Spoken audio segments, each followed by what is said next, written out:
que el paciente que no tiene recursos y está a Chalupas a 8 horas de Pavarandó o de Quito, tiene un acceso en una parte que no teníamos posible hace 50 años atrás, 30 años atrás o 20 años atrás.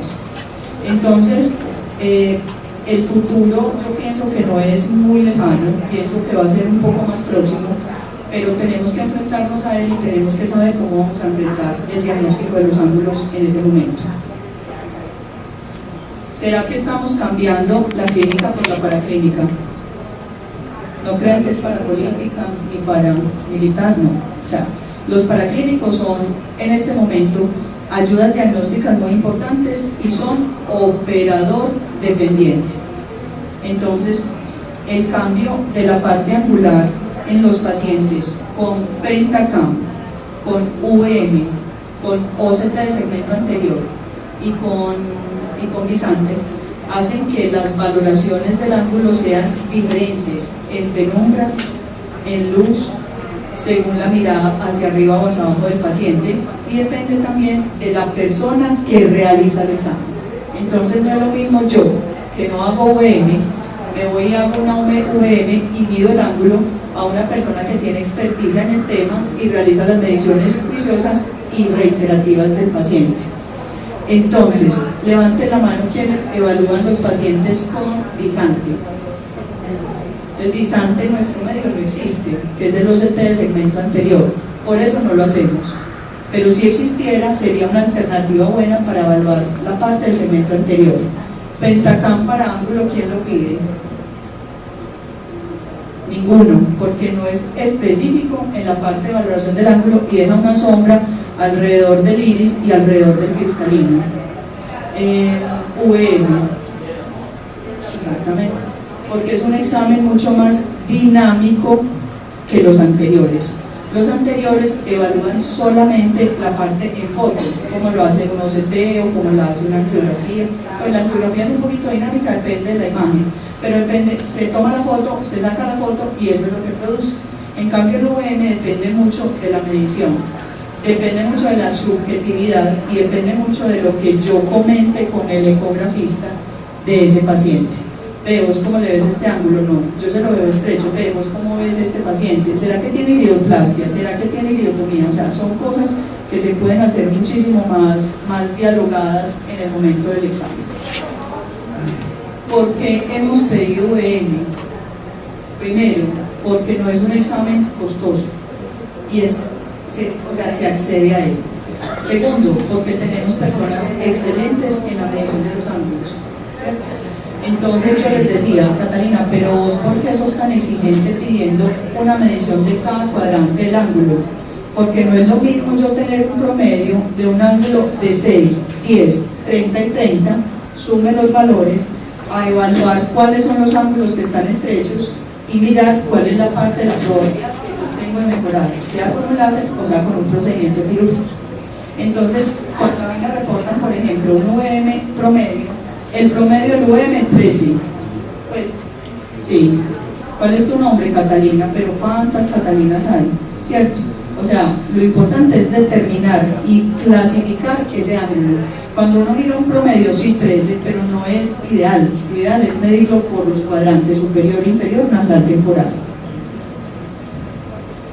¿Por qué es importante la gonioscopía? Fuera que es muy barata, ¿cierto? Compramos un lente bueno y lo hacemos. Es una técnica que examina directamente las estructuras del ángulo camedular, pero desafortunadamente no se ha convertido en un examen de rutina. Yo quiero, con honestidad, a todos los pacientes le hacen gonioscopía, la verdad, ¿cierto? Entonces uno dice no, ¿cierto?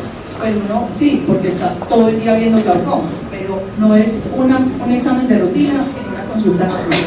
Entonces yo los invito, se demora un minuto con el lente, bueno, un minuto, y clasifican a esos pacientes. Muchas veces, miren lo que se demuestra: la amplitud de la cámara anterior, central y periférica solamente con el Vangelic tiene una baja sensibilidad. Es decir, el paciente que tiene un ángulo estrecho con una cámara 1, pues es muy fácil. Pero cuando los pacientes tienen una cámara profunda, que son la mayoría síndromes de Iris-Platón, casi nunca se detectan con un Bangelli. Entonces la idea es hacer gonioscopía en el 100% de los pacientes. Primero, porque tenemos que saber si lo podemos dilatar o no. Y segundo, porque nos entrenamos en los pacientes sanos. Entonces empiezo a no ver ángulos normales en pacientes sanos y ya cuando vea la normal dice, pero esto no estaba aquí, esto estaba normal. Pues está normal, ¿cierto? Entonces la idea es entrenarnos. Nos demoramos 1 minuto. ¿Qué tipos de gonioscopía existen? Primero, la directa. Permite que la luz del lente pase directamente a través de la córnea y del lente. Nosotros no tenemos este tipo de lentes de gonioscopía acá porque es muy engorroso poner este lente en consulta, y en cirugía, cuando vamos a hacer exámenes bajo anestesia general, la mayoría de las veces son córneas opacas. Entonces, las personas, pues yo también estuve en Europa, se ve mucho eso, que los goniolentes de CUP se utilizan para hacer goniotomías.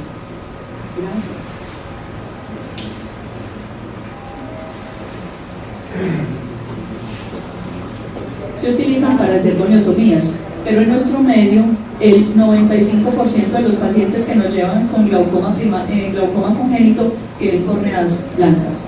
Entonces no se justifica tener un lente de estos solamente para córneas blancas donde los pacientes no van a llegar.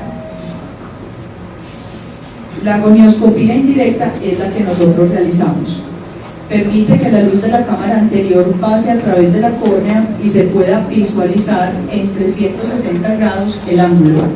No hay necesidad de girar el lente, se puede colocar directo sobre la córnea y no se gira, y da un ángulo aproximadamente de 64 grados para evaluar toda la parte contraria a la que nosotros vemos. Entonces pongo el lente, lo de arriba es lo de abajo, lo nasal es lo temporal, y así, cada vez que evaluamos la parte angular. ¿Cuál es la sugerencia? El G4 se ha utilizado para la parte angular, no tengo pues ningún interés comercial, ¿cierto? Va a vender lentes de Volt, no tengo ningún interés comercial, sino que es lo ideal para mirar la parte del ángulo. El G4 solo, que es el ring, es muy cómodo para evaluar el ángulo, pero se le cae a uno con mucha facilidad. Es un lente muy pequeño. Entonces yo le recomendaría con el palito, o sea, con el mango, porque es una parte, primero se puede modular, se puede colocar adelante o atrás, dependiendo de la mano, ¿cierto?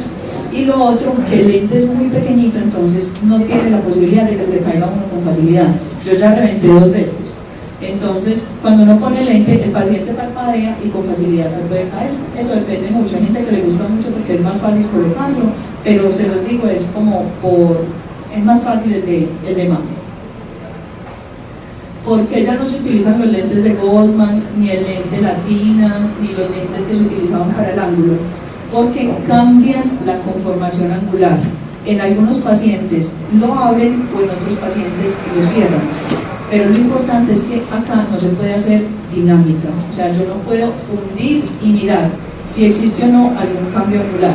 Entonces, esa es la causa por la cual nosotros no utilizamos el lente de Goldman. Cambia la conformación del ángulo y no se puede hacer dinámica. ¿Qué es lo que marca la diferencia en la valoración del ángulo? Esto. Yo tengo que sentarme, evaluar el paciente y hundir el lente levemente, pues, sin hacer los pliegues en la parte de la DSM ni en la parte corneal, para mirar si ese ángulo mejora o no mejora, o si tiene sinequias o no tiene sinequias. Por eso este examen es tan complicado hacerlo en telemedicina, porque la parte de telemedicina toma la foto, envía la foto y manda, pero no es capaz de detectar si tiene sinequias o no y si mejora con la indentación o no. Entonces este es el foco de la telemedicina futura. No sé qué nos vamos a inventar nosotros para poder mejorar esa parte. 7 milímetros de la parte corneal se tocan con el lente, que son centrales, se hunde y se mira si existe o no una concavidad del iris.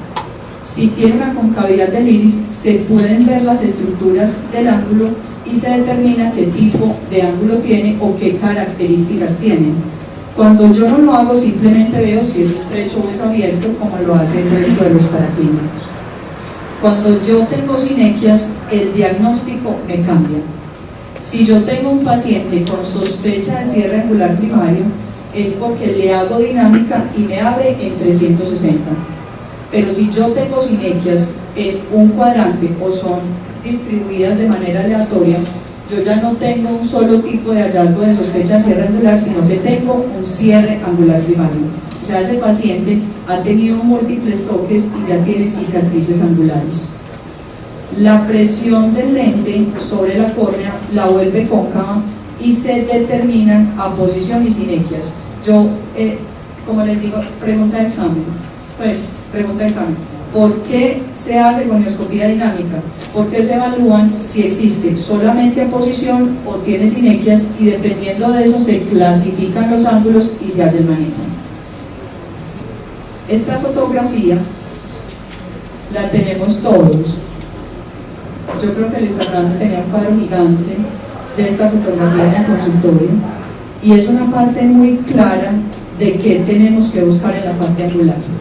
Pero yo se las traje, yo creo que un poquito más sencilla para que la recordemos siempre, que no tengamos que buscar cuál era, grado 1, grado 2, grado 3, grado 4.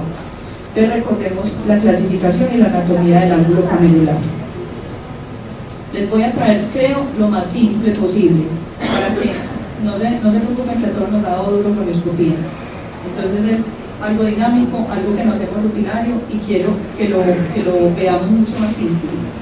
Hay 4 estructuras que uno tiene que buscar en el ángulo. La primera y la más importante que tenemos que buscar, porque es de arriba hacia abajo, es la línea de Schwab. Y hay 2 cosas que tenemos que buscar en esa línea. O tiene una anomalía anterior que se llama embryotoxon anterior, que se ve muy común en los pacientes con algún síndrome de Peters, o tenemos glaucomas congénitos, o pacientes con Axenfeld-Rieger, ¿cierto? Nos ayuda a buscar con otras cosas. O tenemos un pigmento en la línea anterior. Ay, ¿qué le pasa a eso?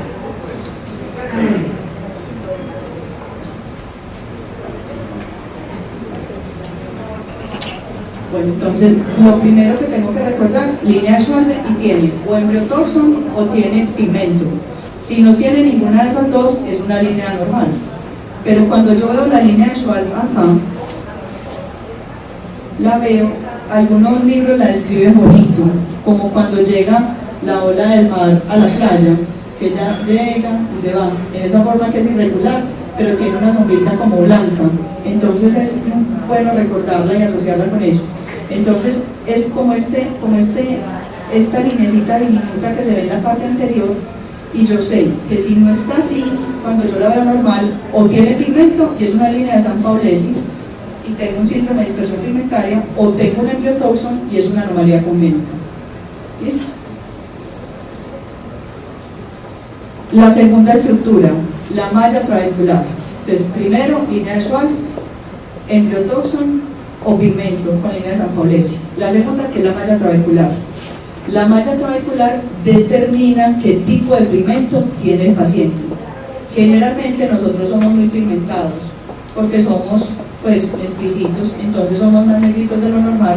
En pacientes muy blancos prácticamente todo eso es blanco, pero en nosotros sí se ve. Entonces determina el grado de pigmentación y hasta ahí saben que se pueden llegar los vasos sanguíneos. Entonces yo ya sé, si yo veo un vaso sanguíneo o veo un pigmento exagerado ahí, no es normal.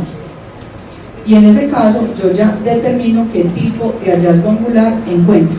Entonces mírenla acá. La primera, que es como cuando llega la olita del mar, donde repliega como la arena sobre el borde, que es la línea de Schwalbe. Si señalara esto sería muy fácil. Perfecto, que es esta. Es diminuta, tenue, se ve dispersa. Y luego viene la parte del sándwich, que es la línea pigmentada y la línea no pigmentada de la malla trabecular. Tengo que saber qué existe, porque ahí es donde yo tengo que hacer el láser.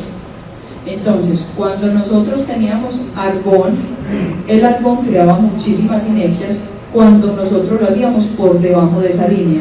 Y todos hemos visto pacientes con ángulos con sinequias realizados con trabeculoplastia con argón. Pero si yo tengo claro la malla trabecular, ahí es donde hago el láser y ahí es donde hago la parte de la trabeculoplastia. Entonces, voy a ser muy cansona, voy a hacer el homograma. Primero, línea de Schwalbe, si tiene embryotoxon o pigmento sanpaulesi, si no, es normal. Y segundo, la malla trabecular, pigmentada o no pigmentada, que es donde yo hago el láser, que la tengo que ver para hacer las trabeculoplastias y no debe tener hasta ahí vasos sanguíneos, porque si no, ya lo catalogo como un vaso anormal. Los síndromes de dispersión pigmentaria son como cuando yo riego el café. El café se riega y el pigmento no es organizado ni bonito, sino que tiene acúmulos en la malla trabecular, que es por donde filtra. Entonces, cuando vean este tipo de acúmulos, y es un pigmento más alto de lo normal, hay unas pues que son negras, parecen con carbón, pero no siempre son tan evidentes oscuras. Entonces, determinar si tienen acúmulos en síndromes de dispersión pigmentaria que se ven como si fuera café, regado, ¿cierto? Y la parte no pigmentada se ve pigmentada. El espolón escleral, ese es lo más importante aquí de la corona, o sea, la joya de la corona. Si yo veo el espolón escleral, es un ángulo abierto.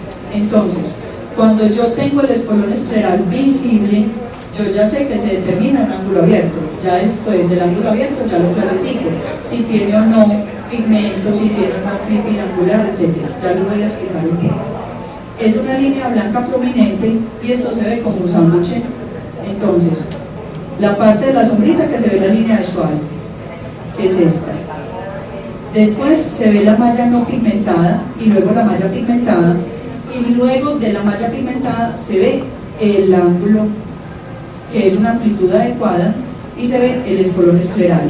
Entonces tengo 4 estructuras. Primero, línea de Schwalbe. Segundo, malla trabecular no pigmentada y pigmentada. Y la tercera, el espolón escleral, que es donde yo clasifico si ese paciente tiene o no un ángulo abierto o un ángulo estrecho. ¿Listo? Cuando yo tengo esta apertura angular y veo la forma del sándwich, que son las 4 rayitas que yo veo, yo puedo estar tranquilo y puedo dilatar a ese paciente. Pero si yo encuentro que no se ve el espolón escleral y que se ve solamente la malla no pigmentada, es mejor no correr el riesgo con ese paciente que nos aumente la presión intraocular de una manera súbita. Podemos tener los ángulos variables, podemos tener ángulos arriba estrechos, ángulos abajo abiertos y a los lados más o menos, ¿cierto? O sea, eso es una cosa muy dinámica. Lo importante es evaluar que si en 180 grados de los ángulos yo puedo dilatar a ese paciente, lo hago. Pero si tengo más de 180 grados donde no se ve el espolón escleral, no debo dilatar a ese paciente. El resto es muy importante. Esta foto me pareció hermosa. La banda del cuerpo ciliar es debajo del espolón escleral, o sea, debajo de esto, ¿cierto? Lo importante ahí es que en pacientes miopes altos o áfacos generalmente se ven y no es de manera normal. Pero cuando yo tengo un paciente y le veo esto, tengo que dudar de que haya tenido un trauma ocular, cuando son por espacios, 180 grados, 90 grados, entonces ahí es donde uno le pregunta, ve, ¿vos te has pegado algún golpe, te han pegado un balonazo, un puño en ese ojo? Ay, que yo no me acuerdo, nunca se acuerdan. Pero si hay que ponerlo como antecedente, porque estos pacientes que tienen recesiones angulares que no son entre 160 grados, pueden tener un antecedente de trauma y tienen factores de riesgo: 1, catarata; 2, glaucoma; y 3, desprendimientos de retina. Entonces los pacientes vienen bien, uno lo ve aquí, miren el espolón, tan. Aquí se ve la línea de Schwalbe con los ojos de la fe. ¿Listo? Acá se ve la malla no pigmentada y aquí se ve la pigmentada. Después de la pigmentada se ve el espolón escleral, que es evidente, y aquí para abajo esto no es normal. ¿Por qué en un lado está y por qué en el otro no? Entonces, cuando yo veo esas anomalías y esas variabilidades en el ángulo, tengo que descartar que no vaya a tener un trauma ocular como antecedente. La raíz del iris se puede ver en pacientes miopes altos, en pacientes con las miopías altas o en pacientes áfacos. De todas formas, en nuestro medio nosotros tenemos ojitos más bien chiquitos, Entonces no es muy común ver la parte de la raíz del iris, se ve sí, pero no es muy común. Miren la diferencia entre una dinámica y una no dinámica. Este paciente tiene una sospecha de cierre angular primario. Catalina, ¿y por qué sospecha y no es un cierre angular? Porque no tiene simetrías. Entonces, si yo veo la línea de Schwab con los ojos de la piel, la parte no pigmentada y la parte pigmentada, y en esta partecita solamente puedo ver el espolón escleral, pero yo tengo que verlo bien. Entonces, le hago dinámica, le hago una pequeña indentación a la córnea sin que se hagan pliegues en la parte corneal y se evalúa cómo mejora el ángulo camelular. Más o menos, antes era 10%, y en la literatura aparece eso. 10% de los pacientes que tienen sospecha de cierre angular, si yo les hago la iridotomía, no mejoran, pero ahora es mucho más. Es entre el 20 y el 30% de los pacientes que si yo les hago una iridotomía, no mejoran los ángulos. Entonces ese paciente se cataloga como un síndrome de iris-plató o como un cierre angular, existir el ángulo estrecho. Entonces, hay 30% de todas las iridotomías que todos hacemos que no van a mejorar. No porque no las hicieron bien, porque el paciente no se cuidó bien, sino que es una predisposición del ángulo a no desarrollar una apertura angular. Entonces esos pacientes que se les hace dinámica, cuando son muy expresitos, yo casi les digo, es poco probable que no salga, pero hay que hacerlo igualmente. Entonces es muy importante explicarlos. 30% de los pacientes que les hacemos iridotomías no mejoran los ángulos actualmente. Estas fotos son un poquito más difíciles porque las tomé pues con Super Ultra D, pero son más pequeñas.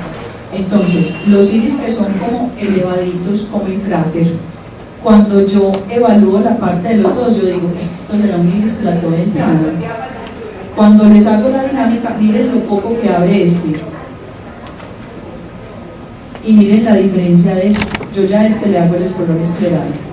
Es poco probable que con una iridotomía este paciente mejore el espolón. Entonces ya uno tiene que irse preparando y mirar. Este paciente tenía un ángulo abierto, pero ya no tiene un ángulo abierto. Ya tiene un cierre angular con simetrías en el ángulo y no se puede manejar como un ángulo abierto, porque no tiene por dónde drenar el líquido. Entonces no se ve ni la malla trabecular, ni la línea de Schwab, y mucho menos el espolón escleral. ¿Por qué los vasos sanguíneos son importantes? Porque muchos glaucomas neovasculares se detectan en la gonioscopía. No tenemos que esperar a que exista rubeosis iridis o que se vea linfema en cámara anterior, aunque muchos llegan en ese estadio, para poder hacer e intervenir estos pacientes. Cuando tenés los vasos visibles en el iris, que son con rubeosis, no deben sobrepasar el espolón escleral. Si son hacia arriba del espolón escleral, son vasos anómalos y anormales, y generalmente se acompañan de sinequias. Entonces acá yo le veo el espolón escleral muy bien, pero aquí ya se sinequió y no se ve la estructura del espolón escleral. Los vasos nunca llegan anteriores al espolón escleral. En pacientes muy blancos y de iris claros se ven los vasos, pero nunca sobrepasan el espolón escleral. La clasificación siempre ha sido un poco, pero entre más simple, mejor. Nosotros en este momento la SPED no la utilizamos. Eso se dice, no, que el P, que la Q, que la concavidad, que la R, que la S, eso no es práctico, eso no lo utilizamos nosotros. Solamente utilizamos la de Schaefer, que es más práctica y más utilizada, que la que utilizamos de 0 a 4. Esto es un paciente que llegó de Bucaramanga. Actualmente pues yo ya pienso que no le pondría la válvula sola, ¿cierto? Entonces miren esto, le pondrían una válvula a un paciente con este ángulo. Entonces uno dice, ¿será que yo le hubiera hecho a este paciente primero una FACO y le pongo el tubo retroiridiano y se lo pongo en cámara posterior? El riesgo que un paciente de estos toque el endotelio es altísimo. Entonces, claro que tenía pues filtrante previo, ¿cierto? Cuando yo tengo un paciente con un ángulo exageradamente estrecho, yo tengo que buscar la forma de mejorarle el ángulo como sea con irioplastia, con iridotomía, con faco, con lo que sea, porque ese paciente en unos años va a tener o un glaucoma de ángulo estrecho y nosotros vamos a ser los culpables, o va a tener cierres intermitentes y va a ser glaucomas intermitentes a futuro. Entonces, este paciente, miren, es muy interesante porque tiene una atrofia del iris, una midriasis pupilar casi completa, o sea que ese paciente es probable que es un glaucoma agudo de ángulo estrecho o cierres intermitentes de glaucomas de ángulo estrecho, y le hicieron una filtrante inicial que fue fallida. Cuando yo tengo este paciente, que no es tema de esta conferencia, pero sí me parece muy importante, es mejor ir a favor de quitar las causas importantes de disminuir el diámetro AP de la cámara anterior y se va uno por el manejo del cristalino. Entonces, hay que mirar muy bien los ángulos. ¿Será que este paciente ha tenido solamente un episodio? Muy poco probable.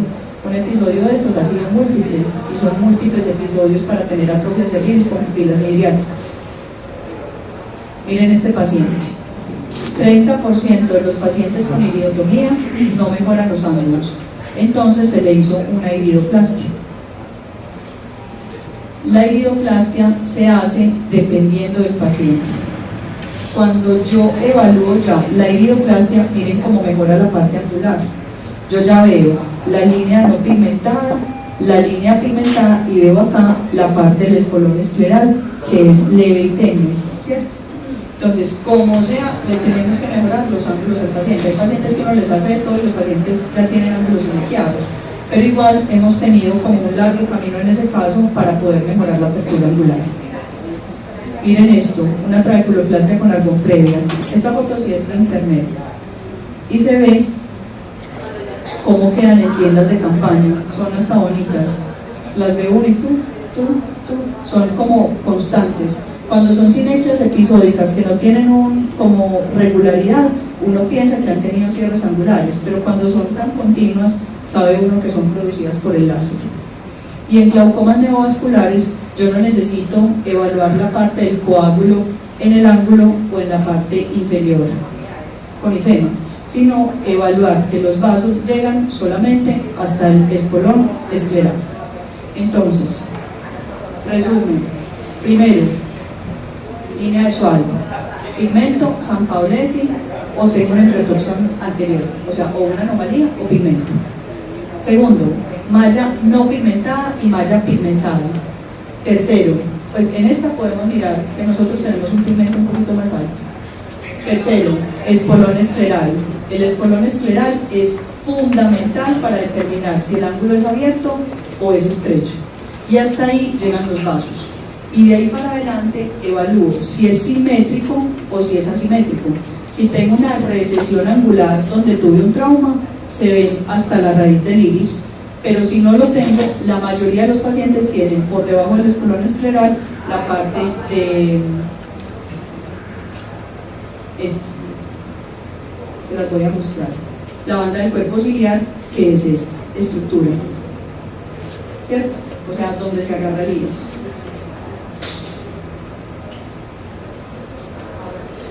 ¿Qué conclusiones quiero obtener? Primero, que debemos volverlo un examen de rutina en la evaluación del segmento anterior.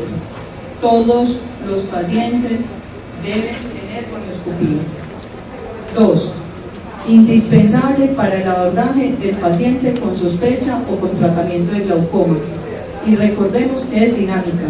Yo veo pacientes hoy, listo, nos vemos en 6 meses, y en 6 meses yo le doy el ángulo distinto. Entonces, hacerlo de control. Requiere una curva de aprendizaje, pero no es mucho. Además, ese lente nos ayuda mucho, ese lente ve solo. Y tenemos que una buena conioscopía nos evita procedimientos innecesarios, aumentando la morbilidad del paciente. Yo, cuando preparé la charla, aprendí otra vez conioscopía. O sea, cada vez que uno revisa el tema, cada vez lo debe tener un poquito más fresco, porque no es un tema que uno utilice mucho. Yo le recomiendo a todos los pacientes, a Carmenza, hasta Pirata, los visitadores, yo hasta los acompañantes que les haría conioscopía, Es un examen muy sencillo, 1 minuto, no hay que hacerle nada al paciente y se evita uno evaluar o diagnosticar cosas posteriores sin necesidad. Muchísimas gracias, muchachos. Hago las dudas de una vez. ¿Dudas? Estuvo muy galluda. ¿Por qué? Es un tema muy malo. Claro.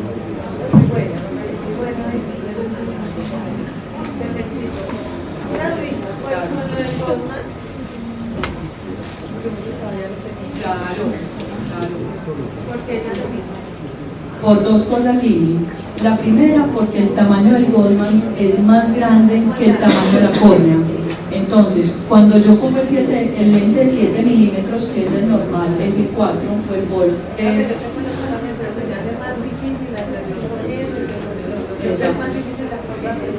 Claro.